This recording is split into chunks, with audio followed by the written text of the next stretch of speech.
जया एकादशी व्रत कथा। एक बार इंद्र की सभा में अप्सराएं, नृत्य और गंधर्वों में प्रसिद्ध पुष्पवंत और उसकी लड़की तथा चित्रसेन की स्त्री मालिन ये सब थे, और वहीं पर मालिन का पुत्र पुष्पवान और उसका पुत्र माल्यवान भी था। उस समय पुष्पवती नामक एक गंधर्व स्त्री माल्यवान को देखकर मोहित हो गई और काम बस उसके मन में जागने लगा। उसने रूप, सौंदर्य, हाव भाव, कृपा, कटाक्ष द्वारा माल्यवान को काम पीड़ा से दग्ध कर दिया और पुष्पवती के अद्वितीय रूप माधुर्य का पान कर माल्यवान भी शीघ्र ही कामदेव के बस में हो। तो पुष्पवती के साथ हास प्रयास करता हुआ इंद्रियों का रसास्वादन कर अधरामृत पान के अपूर्व सुख का आनंद लेने लगा। इंद्र ने इन दोनों को बुलाकर नाच गाने का आदेश दिया।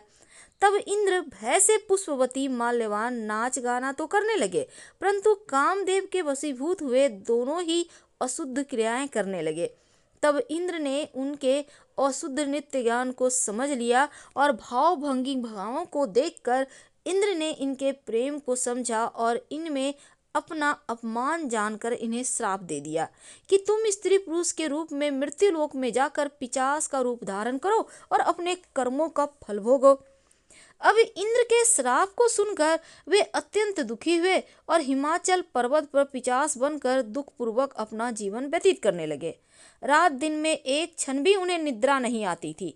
इस स्थान पर अत्यंत भयंकर सर्दी भी थी।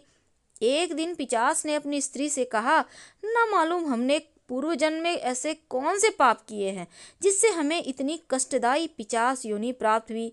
श्राप निवृत्ति के लिए दोनों ने करोड़ों यत्न किए, परंतु सब निष्फल रहे। अकस्मात एक दिन उनका साक्षात्कार ब्रह्मापुत्र देवर्षि नारद से हो गया। देवर्षि ने उनसे दुख का कारण पूछा, तो पिशाच ने यथावत वे संपूर्ण बातें कह सुनाई जिनके कारण पिशाच योनि प्राप्त हुई थी। तब नारद जी ने माघ मास के शुक्ल पक्ष की जया एकादशी का संपूर्ण विधि विधान बतलाकर उसे करने को कहा।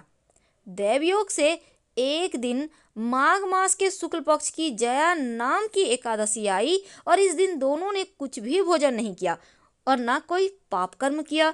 इस दिन भगवान कीर्तन करते हुए, भगवान की भक्ति करते हुए केवल फल फूल खाकर ही उन्होंने दिन व्यतीत किया और महान दुख के साथ पीपल वृक्ष के नीचे बैठ गए। यह रात्रि इन दोनों ने बड़ी कठिनता से व्यतीत की। सर्दी के कारण रात्रि में नींद न आई और प्रभु का ध्यान भजन करते रहे। दूसरे दिन प्रातःकाल होते ही भगवान केशव की कृपा से इनकी पिशाच देह छूट गई और अत्यंत दिव्याति दिव्य अलंकृत वस्त्राभूषण से सुसज्जित हो पूर्व शरीर को प्राप्त हो इंद्रलोक को प्रस्थान किया। अब आकाश में देवगण और गंधर्व इनकी स्तुति और पुष्प वर्षा करने लगे।